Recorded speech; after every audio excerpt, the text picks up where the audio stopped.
You are listening to Germantown Community Radio, WRGU 92.9 FM. And welcome to the Jumpstart Philly Real Estate Radio Show, a monthly radio program that spotlights positive real estate development and neighborhood revitalization throughout Philadelphia. I'm your host, Derek Hengemil. Jumpstart Philly is a unique community development program that trains, mentors, networks, and provides funding to aspiring real estate developers in 7 different Philadelphia neighborhoods, including Germantown, where the program was founded. Jumpstart believes that you can do well by doing good and focuses on removing neighborhood blight, scattered site rehab, creating a healthy mix of affordable and market rate housing, and avoiding gentrification through slow, steady growth. Interviews are conducted during Jumpstart Germantown's weekly Jumpinar series on Wednesday nights at 7 p.m. held via Zoom webinar. For more information about these events, check out the events page at jumpstartgermantown.com. This week, I'm having a conversation with Micah Gold-Markel, who is the founder of Solar States, about the use of solar in residential development and how you can implement it into your rehab projects. I hope you enjoy the conversation, and be sure to check out the podcast version of this program at jumpstartgermantown.com/media. Solar States is a locally based solar company with a mission of installing solar for inner city residents and educating the next generation of solar installers. They've completed over 800 projects for residential and commercial clients, impacted hundreds of students through their curriculum and job placement, and hired a number of those students themselves. And tonight we're joined by the founder of Solar States, Micah Gold-Markel, who is here to discuss how Jumpstarters and any aspiring developer can utilize this technology in residential development. And we'll also talk a little bit about hopefully the solar industry in general and kind of the state of solar in the city. And yeah, like I said, don't forget about the Q&A if you have any discussion points. But other than that, I'll let our guest finally introduce himself. Micah, how's it going? Thanks for being here tonight. Good. Thanks so much for having me, Derek and Maeva. Really happy to be here. I'm really just a huge fan of all the work that you folks are doing with Jumpstart Germantown and the great renovation projects that are going on out there as a result. So kudos to you for all the fine work. As Derek mentioned, Solar States, we are the leading solar installation company here in Philadelphia. But we're really much more than that. I founded Solar States in 2008 on the vision of Van Jones and his book. It's an amazing book called The Green Collar Economy. For those of you who haven't read it, it really talks about how there's this change that we're seeing across our economy happening now, but in 2008, it wasn't as sort of clear that everybody was going to start going to renewables. That we were going to see an electrification of our economy.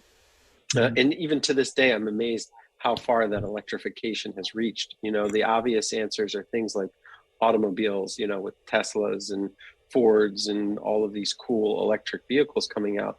But if you think about it really deeply, even our money has become electrified currency. When you talk about cryptocurrencies and Bitcoin, all of that needs energy or electricity just to work. So we're really energizing and electrifying every part of our economy.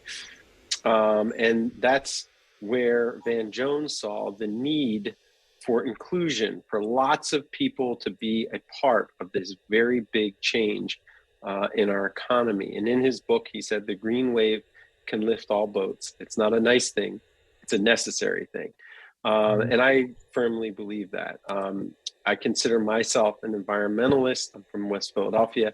And Van really challenged me. He said, listen, why do you think it is that you consider yourself an environmentalist, but a lot of the folks who need jobs, who are working hard day to day in the neighborhood where you grew up in, maybe don't consider themselves environmentalists? And I had to think long and hard about that.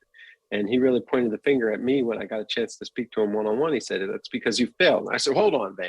You can't call me a failure, man. Not to my face, man. That's not cool.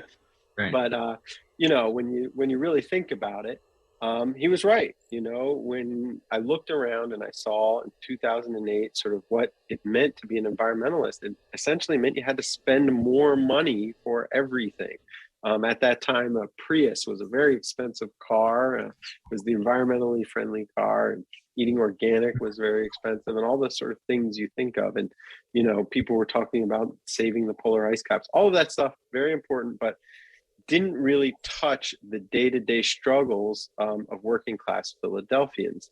Mm-hmm. And when I looked around in my neighborhood, I saw that a lot of folks, while they were great at doing construction work, a lot of them did it as what we would term a hustle, a side hustle. They would fix a kitchen here, or a door there, or a bathroom here or there, but they wouldn't have permanent, stable work that provided healthcare, long-term benefits, that sort of stuff.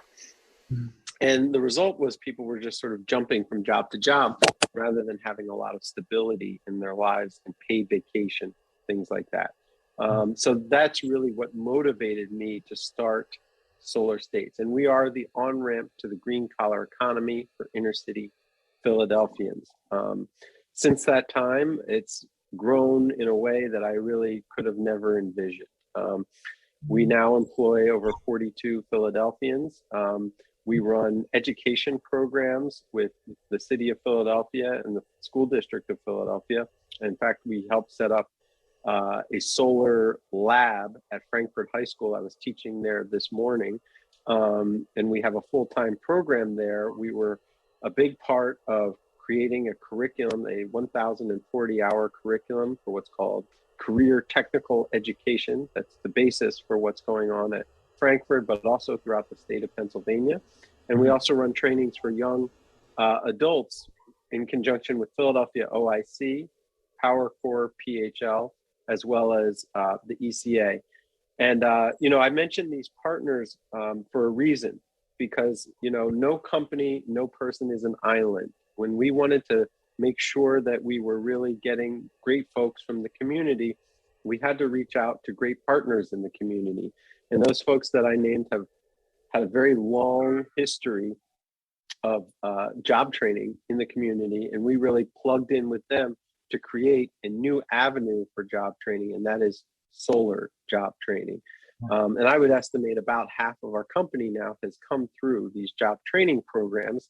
And we had last year, the first person who started with us about 5 years ago, his name is Thomas Glenn, came to us from Power Corps PHL, ex-offender, came out, just really grabbed on the solar, worked hard for 4 years, and last year got his own electrical license. So now he's a master electrician, can do whatever he wants, is really very, very happy to be working in the solar industry. So that's a little bit about solar. We do residential and commercial solar. So we've put as few as 10 solar panels on a row house. We've done little off-grid solar projects with the Pennsylvania Horticultural Society throughout Philadelphia. We worked with Temple on a small tiny house at Broad and Diamond. Perhaps some of you pass that on a regular basis. And then we've done much, much larger solar arrays. We put 2,000 solar panels on the roof of Yards Brewery. And we've done everything in between. So we've now executed over 800 projects in the area. We have a great reputation for customer service. And frankly, our installers are the best around. They come out of the training, they're ready to go. They know how to do high quality solar installations. And they really deeply understand the concepts, not just here you lift a panel, you bolt it onto the roof and you're done, but how these solar panels convert sunlight into electricity, and really how the whole system works. So we're really proud of that.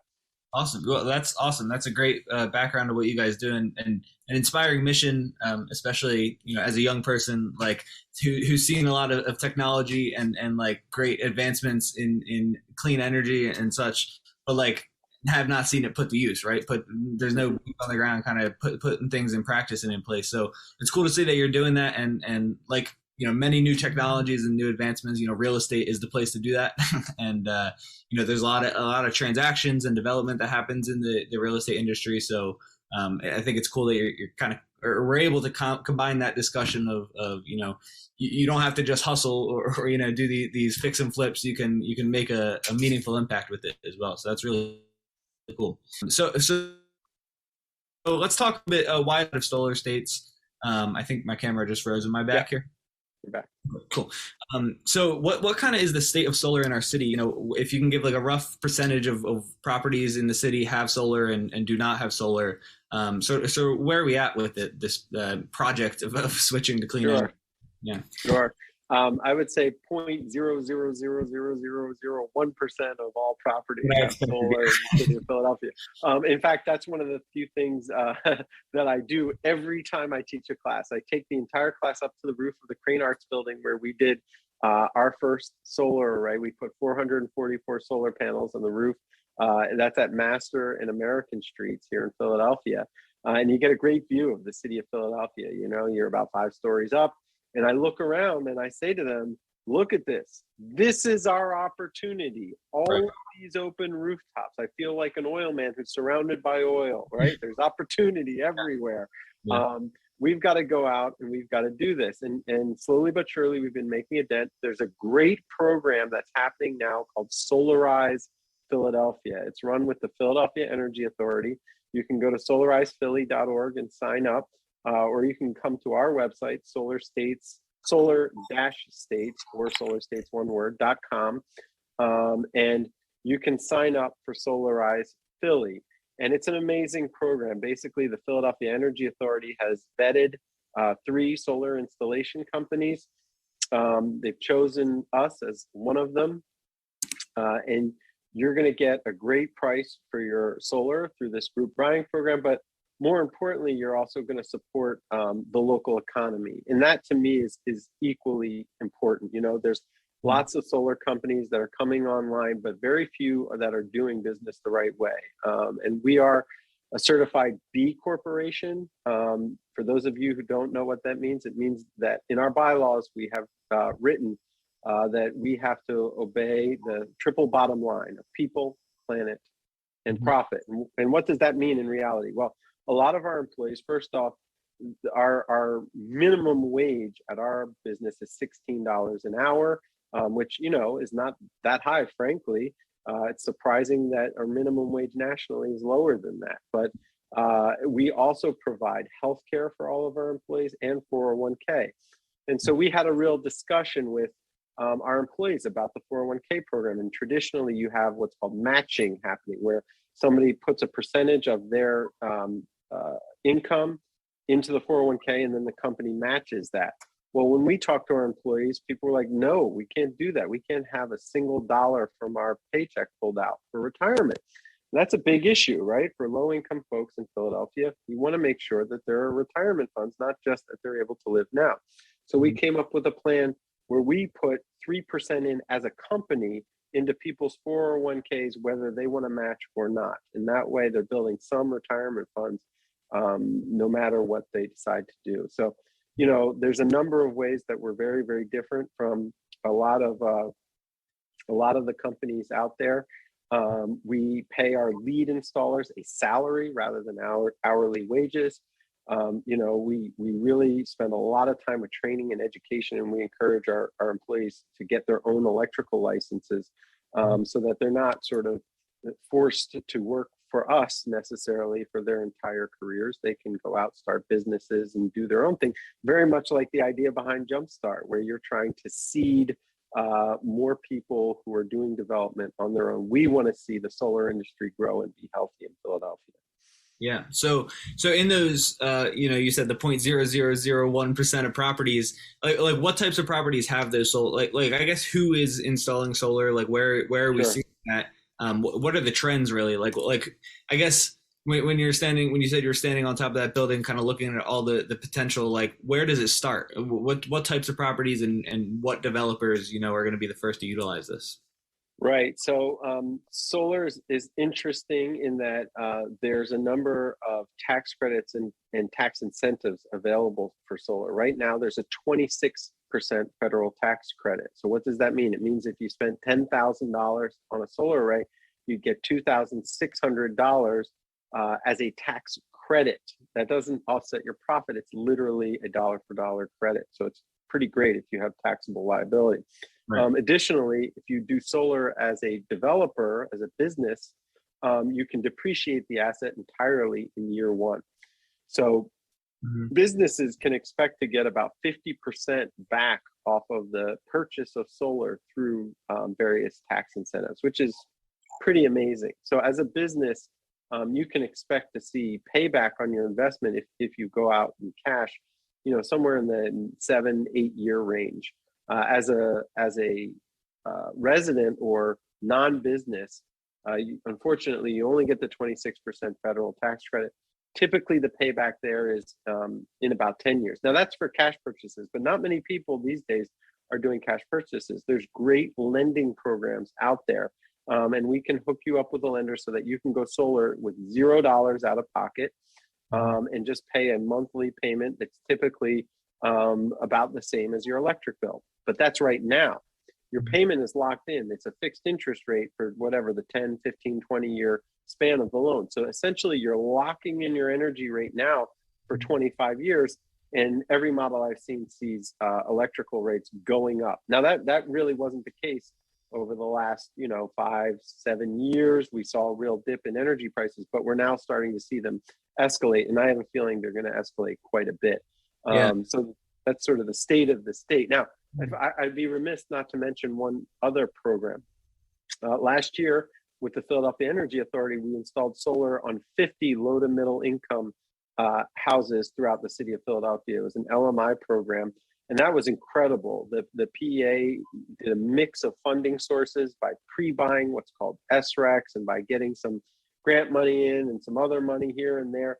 They were able to allow low to middle income folks to go solar with $0 out of pocket, no matter their credit score. And they were guaranteed a savings on their electric bill of at least 30%, if not much more. And that program is huge. There is another LMI program that they are hosting. So even if you're low income in the city of Philadelphia, solar can work quite well for you. And I really encourage you to contact the Philadelphia Energy Authority. Yeah, that's great. So it sounds like the first in line should be developers who are kind of already looking for things like tax breaks and ways to, offset their profits and are already dealing with transfer taxes and thinking about that stuff. So this is just another way that you can kind of, I guess, strategize, the way the city's tax structure is to your advantage. So that's cool. Yeah, to be clear, it's not a city credit. It's a federal credit. So it's on the federal level, but yes, you're right. Do you see, we shouldn't even talk about city stuff, but do you see in the foreseeable future, there ever being any, city programs that provide relief? Yeah, there was actually a city grant program. I can't remember how much it was for, but it was something like, 10, maybe 20 cents a watt, I think residentially. And it was well received, created lots of jobs. And then COVID hit and everything got cut. Gotcha. Which was a shame. But I hope that after COVID and after the economy sort of normalizes again, that the city grant program will come back.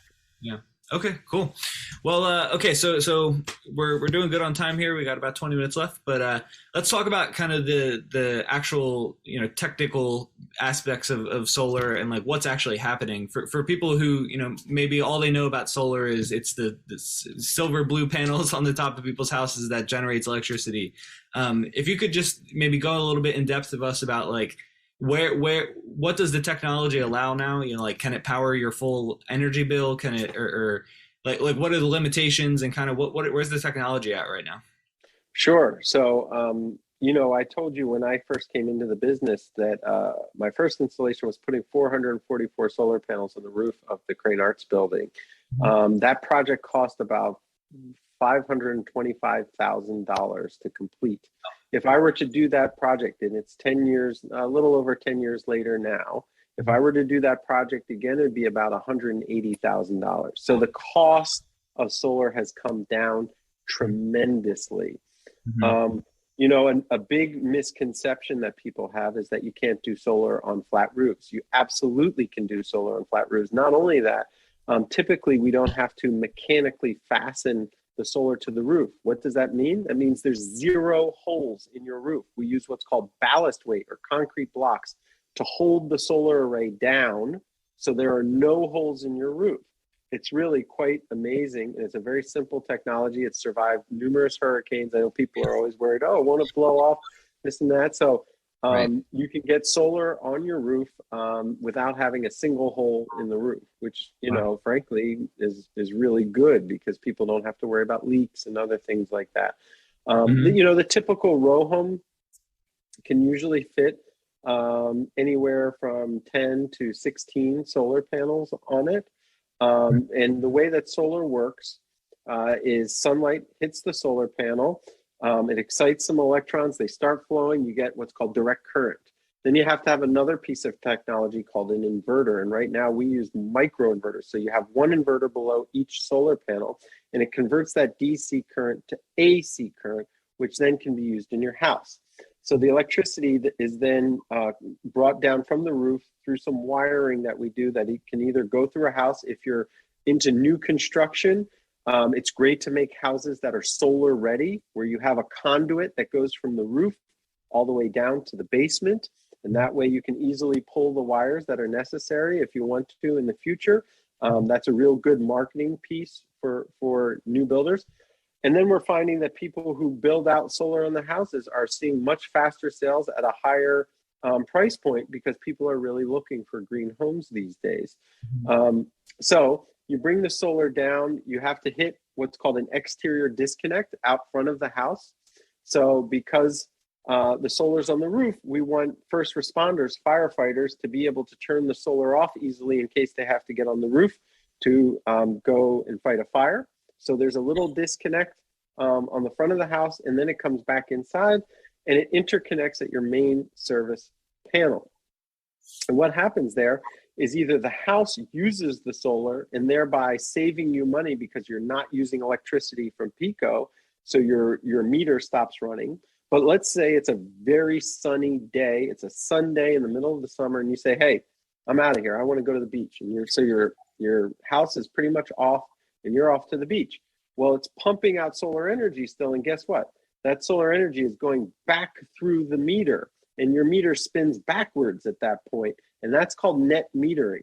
And so the idea with net metering is that during the day, you're overproducing.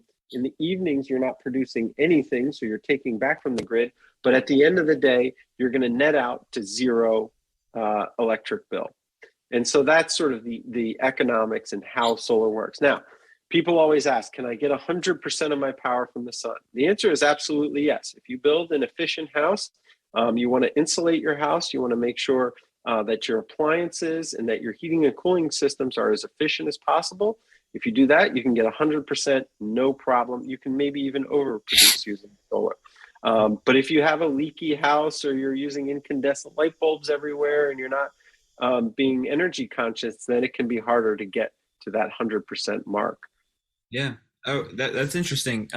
So you would say in kind of a standard scenario, do you see people like kind of subsidizing their solar with standard electricity or standard methods of getting electricity, or I guess like what should people shoot for in terms of like, because is it unrealistic for somebody to say like, okay, I want this house to be 100% solar, and then like kind of fall short of that and not be stuck in a hard place?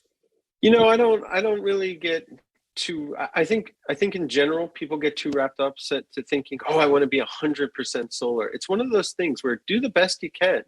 If you can get 50% solar for your house, that's great. That means a lot. You're doing your part, and you're saving money in the long term. So that's great. If you can make a house, if you can afford to make it and insulate it and get things like heat pumps and other things that are very efficient, then you can easily get 100% of your energy from solar. But it shouldn't discourage you to say, oh, I can only get 50% from solar. To be clear, you're still connected to the grid the entire time when you go solar. So you're either going to use energy from the sun, your solar energy, or you're going to use it from the grid.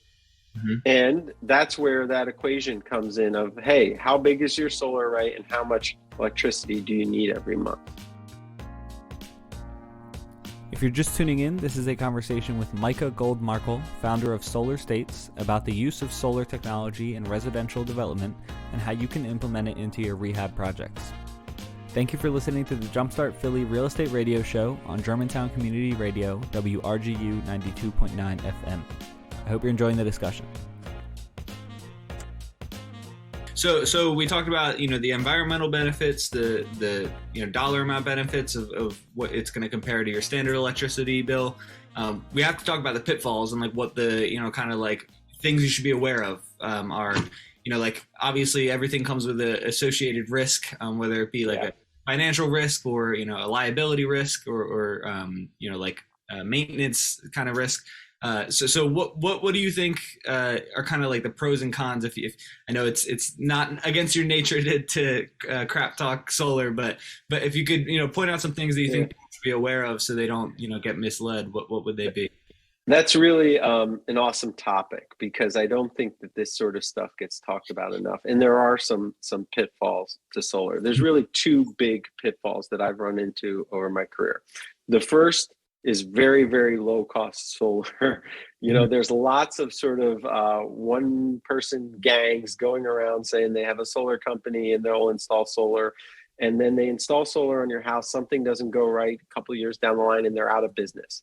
You got to realize that this is the warranty on your solar panels is 25 years. It's a very long warranty. You want to choose a company that's going to be around for the entire lifespan. Otherwise, the warranty is basically no good, and you're going to end up paying a lot if you have a problem with your solar system. So make sure that you choose a reputable solar company. One of the things that you can look out for is what's called NABCEP certification, NABCEP, and that stands for the North American Board of Certified Energy Practitioners. And so if a company has somebody on board there that is NABCEP certified, they've passed a whole bunch of ethics and technical tests to make sure that they can do what they say they're going to do. And I think they're much more likely to be in business long term. Also, we're a part of a national solar cooperative called Amicus. And so we have the real advantage of being able to talk to lots of brother and sister companies throughout the United States and share information. And that's tremendously helpful. The second major pitfall with solar is leasing. You got to watch out for a solar lease. What I described earlier was a solar loan. And there can be some good leases that are out there, but there can also be some very bad solar leases. And it really put a stain on the industry where people were signing leases. They got a really great rate. And the difference between a solar loan and a solar lease is that you don't own the system. A third party owns the system. And what does this mean? It means that they get to keep the tax credits and the SRECs. And the SRECs are another revenue stream for you when you're a solar owner. And so this third party company is keeping all of these benefits, and they own your solar system. And typically when you sign that contract, you can start off with a very attractive and low rate. So a lot of people think it's a great deal and it's $0 out of pocket. You're just agreeing to buy the energy, but there could be an escalator on that rate. And that's where things really get tricky, is if it escalates too quickly, by 1% or more per year, well, then 5, 6, 7, 8 years from now, you can be much higher than the going electrical rate, and you're stuck in that lease for the next, 10, 20, whatever years that you agree to it. So you really have to look at leases very closely. There are some ethical leasing companies out there, so there are a few good leases, but you really just have to review the terms of it very, very carefully. Okay, great. And so I guess my next question is kind of obvious, and it's about the estimated costs, associated with solar installation. I'm sure there's a sliding scale, and there's cheaper options and really high expensive options. But just like any project, I want to talk about like kind of the middle ground, what you think like a market rate solar panel setup would be. What is this going to contribute to your construction budget? Are you going to be double the amount you were of your full rehab, or is it going to be like just another line item that you throw in? What should people expect? It's mostly a line item. I'd say it's online with a lot of systems in the house. Out of pocket, it's probably for the average row home around $15,000. That's out of pocket again before the tax credits. After the tax credits, you're probably somewhere around $11,000 for solar. And again, that's your average row home. A bigger home, you can be $25,000, $30,000. It really depends on the size of the roof and the size of the home. And then, of course, the hottest new product in the market are batteries. And that, again, puts the cost up. But this is where resilience comes in. If you're in a place where the grid goes down, or you're running a business where you need to have uptime, for example, we recently did a project with one of the hospitals in the Chester-Crozier network. They needed to make sure that their vaccine fridges were never without electricity. So we installed a big battery system in their electrical room. So now when they have power outages, actually it happened the other day, they called me up, they said, Micah, it worked great. The vaccines were fine. We didn't have to scramble to put them in a fridge somewhere else. So, when you're running a business where uptime is really crucial, having a good battery backup system can be very beneficial. So yeah, the typical costs for a row home, though, are somewhere in the $15,000 range.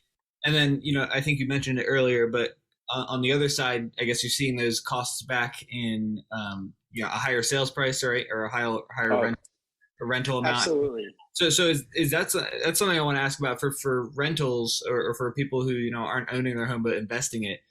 Is there a place for solar there, or how does that work with like the tenant? That's probably attractive for a tenant to be like, oh, no electricity bill, sure.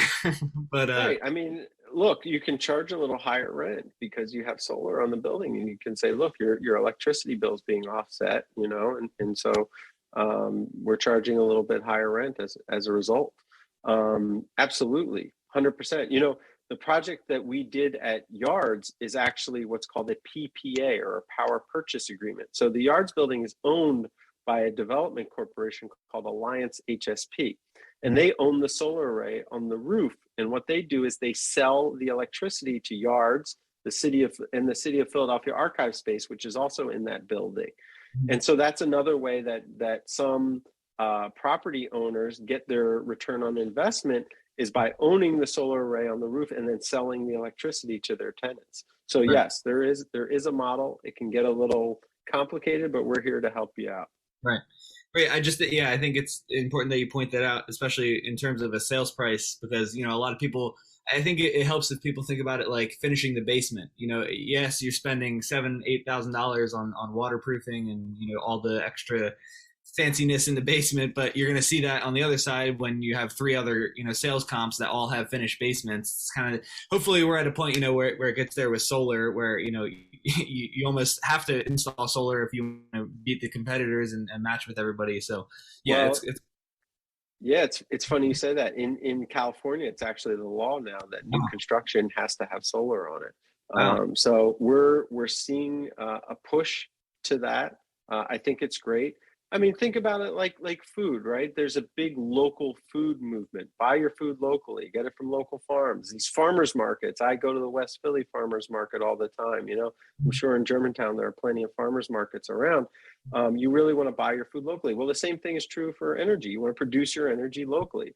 The most efficient way to generate energy is to generate it right where you're using it. And that's what we're doing here with Solar States, is we're putting it on roofs.